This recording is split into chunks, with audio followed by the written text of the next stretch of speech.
Everyone, how are you. तो जैसा कि आपने पिछली वीडियो देखी थी जिसमें हमने प्रेजेंट इंडेफिनिट टेंस को कवर किया था, आज हम पास्ट सिंपल, सिंपल पास्ट या पास्ट इंडेफिनिट टेंस को कवर करने वाले हैं। आपने पहले देखा था कि प्रेजेंट इंडेफिनिट टेंस बहुत सिंपलेस्ट फॉर्म है प्रेजेंट टेंस की, जिसके अंदर सिंपली आप वर्ब की फर्स्ट फॉर्म यूज़ करते हो। इस केस में भी यही है कि पास्ट सिंपल टेंस माजी में कोई चीज़ अकर करी हो, कोई माजी में वाक़या हुआ हो, उसके बारे में हम बात कर रहे हैं, यानी पास्ट टेंस के बारे में बात कर रहे हैं। ये सिंपलेस्ट फॉर्म है पास्ट टेंस की, दैट्स वाई से कहते हैं कि पास्ट सिंपल या पास्ट इंडेफिनिट टेंस है। इसे पास्ट इंडेफिनिट इसलिए कहते हैं क्योंकि अगेन हमें एग्जैक्टली टाइम नहीं पता जब ये काम हुआ था माजी में और कितनी देर तक हुआ था, सो दैट्स वाई हम इसे पास्ट सिंपल या पास्ट इंडेफिनिट टेंस कहते हैं। तो चलिए देखते हैं इसके स्ट्रक्चर के बारे में, इसकी एग्जांपल्स देखते हैं और देन प्रैक्टिकली आपको जब उर्दू में कुछ सेंटेंसेस मिले तो आपने कैसे इसे ट्रांसलेट करना है इंग्लिश में, इसके बारे में भी कवर करते हैं कंसेप्ट्स। Let's go. ओके जी, तो अब हम बिल्कुल एक बेसिक डेफिनेशन देखते हैं पास्ट सिंपल या पास्ट इंडेफिनिट टेंस की। पास्ट इंडेफिनिट टेंस जो है वो ज़्यादातर ज़ाहिर है माजी के वाक़यात के बारे में डिस्कस करने के लिए यूज़ होता है, लेकिन इसमें एक इंपॉर्टेंट चीज़ है कि ये यानी सिंपल पास्ट टेंस जो है वो हमेशा माजी में कोई ऐसा काम जो कंप्लीट हुआ हो, जो फिनिश हुआ हो, ये बड़ी इंपॉर्टेंट चीज़ है। इसके लिए यूज़ किया जाता है at a very specific point in time in the past, यानी पास्ट में किसी एक वक्त पे एक काम स्टार्ट हो और कंप्लीट हो, इसके लिए हम पास्ट सिंपल टेंस यूज़ करते हैं। अब वो स्पेसिफिक टाइम डाइवर्स भी हो सकता है, एक आदत भी हो सकती है, जैसे वो हर सुबह चाय पिया करता था, हम इसके लिए यूज़ कर सकते हैं क्योंकि आदत है, माजी में थी आदत, तो हम इसके लिए पास्ट सिंपल टेंस यूज़ कर सकते हैं।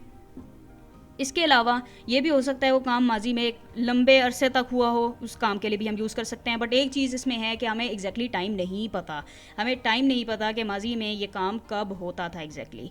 सो दो केसेस हैं, अगेन मैं बता दूं, एक ऐसा काम जो स्टार्ट हुआ माजी में और फिर कंप्लीट भी हुआ एक स्पेसिफिक पॉइंट पे, जैसे उसने मेज़ से किताब उठाई, या कोई ऐसा काम जो आदत थी माजी के अंदर, उसके लिए भी हम पास्ट इंडेफिनिट टेंस ही यूज़ करेंगे।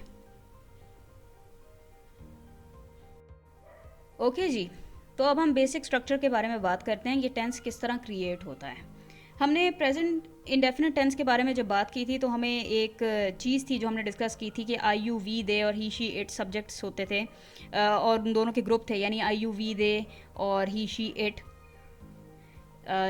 जिसकी बेसिस पे हम ये एस या येस लगाते थे वर्ब के साथ। लेकिन इधर ये मसला है ही नहीं, इसमें सिंपल आपने देखना है कि ऑक्सिलरी वर्ब है या नहीं। ऑक्सिलरी वर्ब है तो ऑक्सिलरी वर्ब के ऊपर आपने सेकंड वर्ब लगानी है, सेकंड फॉर्म ऑफ वर्ब लगानी है, यानी से अगर डू है तो डिड कर देना है आपने उसे, लेकिन अगर वो नहीं एग्जिस्ट करी तो आपने डायरेक्टली फिर वर्ब को चेंज करना है, उसको सेकंड फॉर्म ऑफ वर्ब करना है। सिंपल इज़ दैट, यानी इसमें ये कम्प्लेक्सिटी नहीं है एस या येस लगाने वाली, तो ये इस लिहाज से बहुत सिंपल हो गया।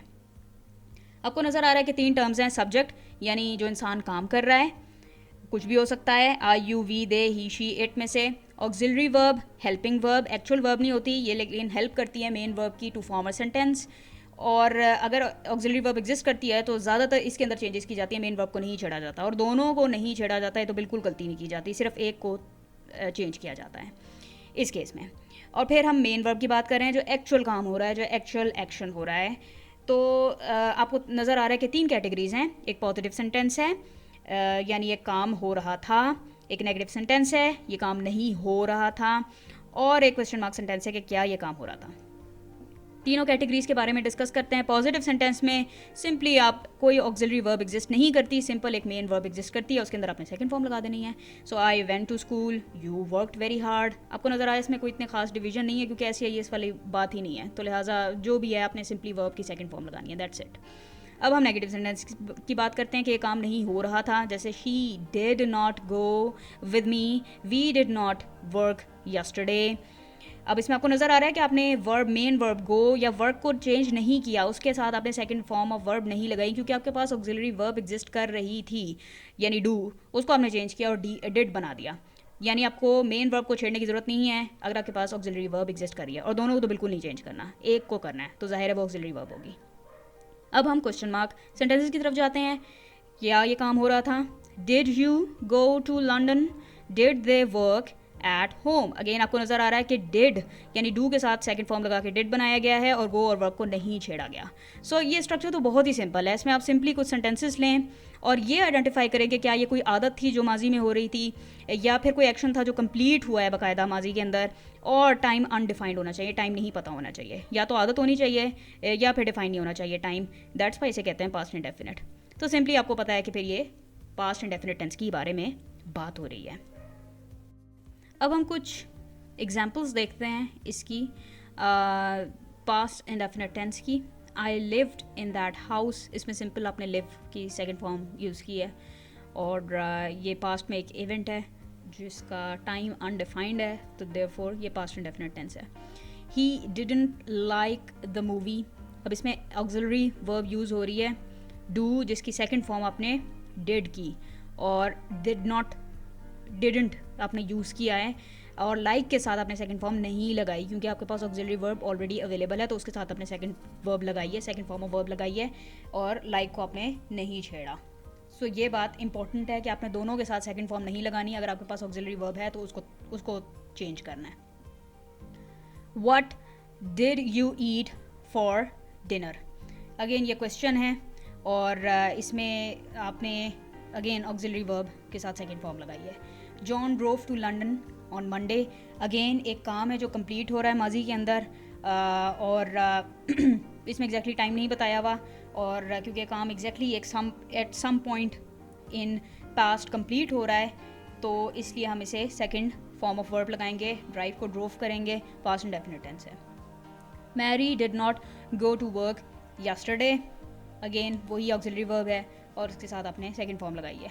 Did you play tennis last week, again auxiliary verb को आपने शुरू में लेके आ गए और डिड से क्वेश्चन स्टार्ट किया। Auxiliary verb by the way सिर्फ डू नहीं होता, आपको पता है कि ऑक्सिलरी वर्ब का मतलब है helping verb. Is R am helping verb होती हैं फर्स्ट फॉर्म, और इज़ एम की सेकंड फॉर्म जो होती है वो होती है वॉज, और आर की सेकंड फॉर्म होती है वर, और थर्ड फॉर्म जो होती है हेल्पिंग वर्ब की वो होती है बीन। तो इस केस में ज़रूरी नहीं है कि आपके पास डू ही हो ऑक्सिलरी वर्ब, आपके पास वॉज या वर में से भी कोई हो सकता है। नेक्स्ट में देखें, I was at work yesterday, और अगर नेगेटिव होगा तो आई was not at work yesterday. अब इसमें डू वगैरह ऐड करने की ज़रूरत नहीं है, आपके पास ऑलरेडी एक हेल्पिंग वर्ब है वॉज, आपने उसके साथ नॉट लगाना है। I was not at work yesterday.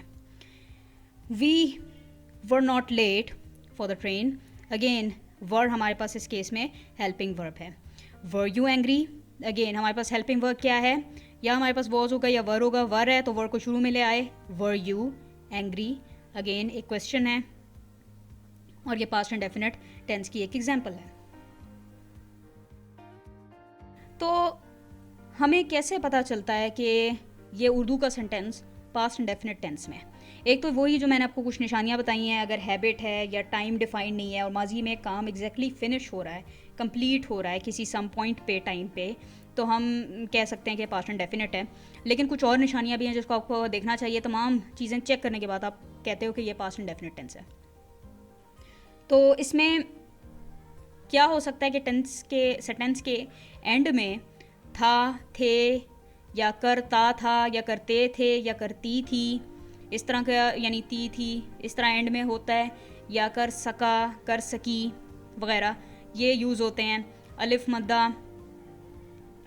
या कराए, कराई, इस तरह की वर्ड्स जो हैं वो सेंटेंस के एंड में यूज़ हो सकते हैं। तो आप कह सकते हैं कि ये पास्ट इंडेफिनिट टेंस है।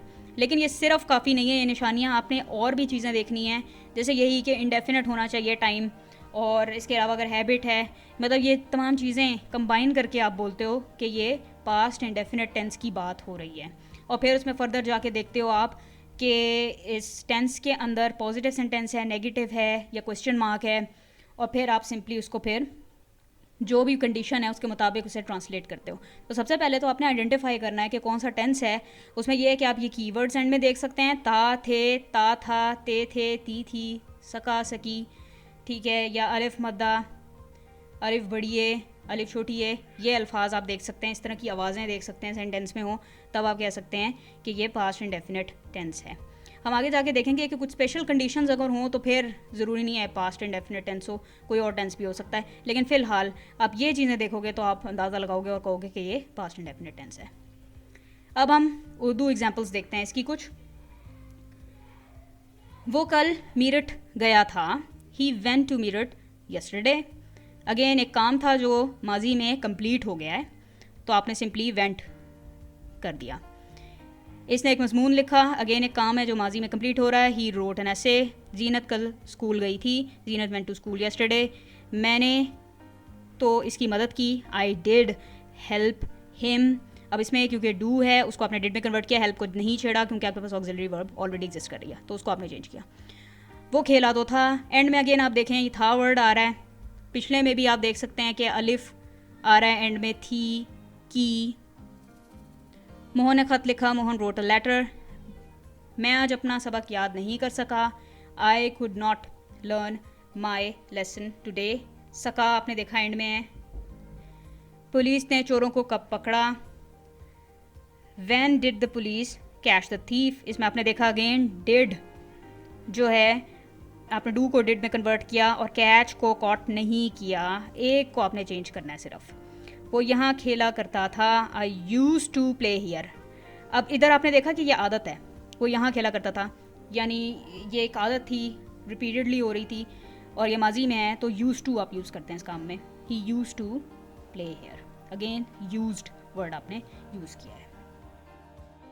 थैंक यू एवरीवन, आप लोगों ने ये लेक्चर सुना और आपने देखा कि past tense, past indefinite tense क्या होता है, उसकी क्या निशानियां हैं वैसे, और आपने ये देखा कि इसका बेसिक स्ट्रक्चर किस तरह कंस्ट्रक्ट होता है। आपको ये पता चला कि इसकी कुछ उर्दू में क्या साइंस हैं जो आप देखते हैं जिससे अंदाज़ा लगाते हैं कि ये पास्ट इंडेफिनिट टेंस है। आपने कुछ एग्जांपल्स देखी इसकी, और मेरा मशवरा ये है इस टेंस को अच्छी तरह समझने का कि आप टेबल सबसे पहले तो देखें और उसमें एग्जांपल्स फिल करें, यानी कोई सैम्पल एग्जांपल निकालें, सैम्पल सेंटेंस देखें और उसको देखें कि स्ट्रक्चर में किस तरह फिट हो रहा है। मेरा मशवरा आप लोगों के लिए यही है कि आप एक तो टेबल को फॉलो करें और इसके अलावा एंड की निशानियाँ चेक करें, सेंटेंस के एंड में उर्दू में कहाँ क्या क्या लिखा हुआ है, तो उससे आप आइडेंटिफाई करें। आपकी आइडेंटिफिकेशन स्किल्स बेहतर होनी चाहिए, यानी आप देख के फ़ौरन आइडेंटिफाई कर सकें ये पास्ट इंडेफिनिट टेंस है। और इसमें अगेन वही बात है कि वोकेबलरी आपकी स्ट्रांग होनी चाहिए, और वो ज़ाहिर है जितनी आप प्रैक्टिस करेंगे उतनी ज़्यादा आपकी वोकेबलरी स्ट्रांग होगी। आपको पता चलेगा कि इन तमाम उर्दू वर्ड्स के लिए इंग्लिश क्या वर्ड्स एग्जिस्ट करते हैं। Thank you very much, and I hope you like this lecture. Allah Hafiz.